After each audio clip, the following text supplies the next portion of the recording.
Ooh, Bad Larry. Welcome everyone, Bad Larry here. Today we're checking out X Factor Volume 1, Issue 1. Now this issue is a true classic. It comes out in 1986, written by Bob Layton and drawn by Jackson Guise. And what you're going to see when you get a few pages in is the layout, the art is a lot different. It's a lot more of the classic style in terms of the comic style layout, panel to panel, and it really puts the book in comic book with Bob Layton's writing. And for a little backstory, what we're going to see is the X-Men have disbanded after the Dark Phoenix saga. All of the original 5 X-Men have gone their separate ways, and they've pretty much retired as heroes. Cyclops is now living in Alaska with his Jean Grey lookalike wife Madeline Pryor and their little baby son Nathan. Things are tough for Cyclops. People still hate mutants. He can't deal with that. His wife wants him to give up mutant kind, just have a normal life, but he can't take that. He's still thinking of Jean Grey. Madeline can't handle that type of pressure. Life is pretty good though for Angel. Beast, Iceman, and Angel seem to be having an innocuous, fun little day at the pool. When tragedy strikes and it seems like the human construction workers need a hero or heroes. Angel drops that thought off into the water faster than a bad habit, and the trio save the day, although quite clumsily.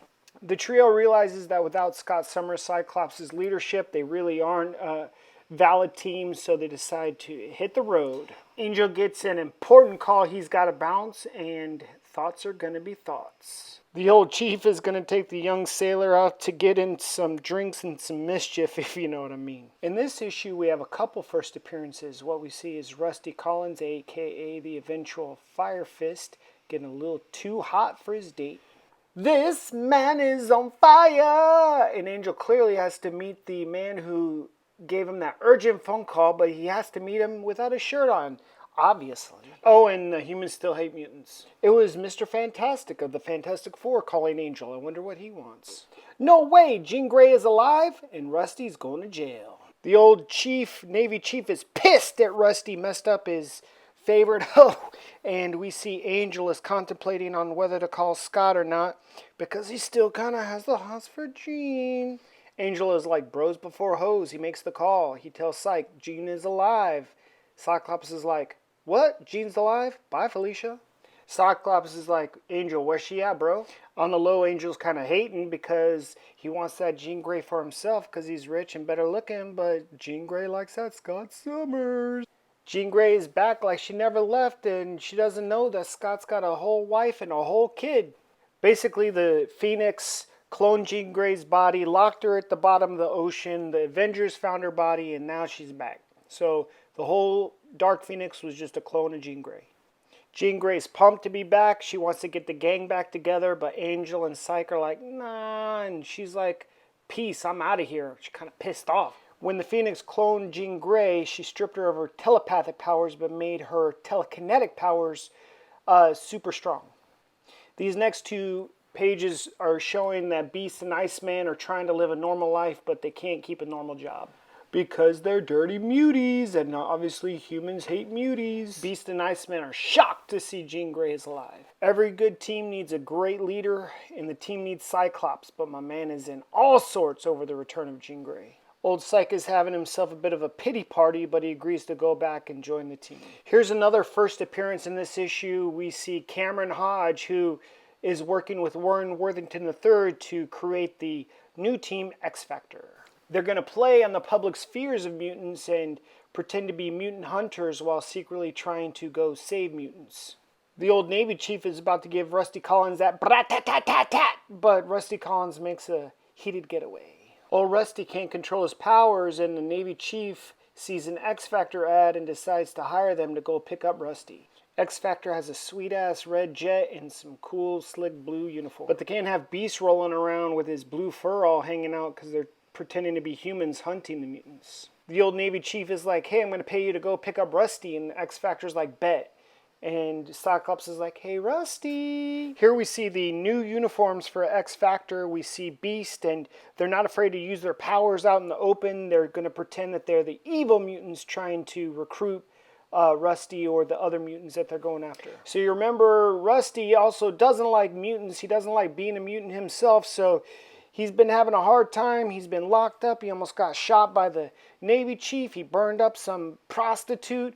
Now he's on the run. He broke out of jail, and he sees these 5 other mutants that are wanting to come. He doesn't know what they're going to do to him, so he's like, piss off!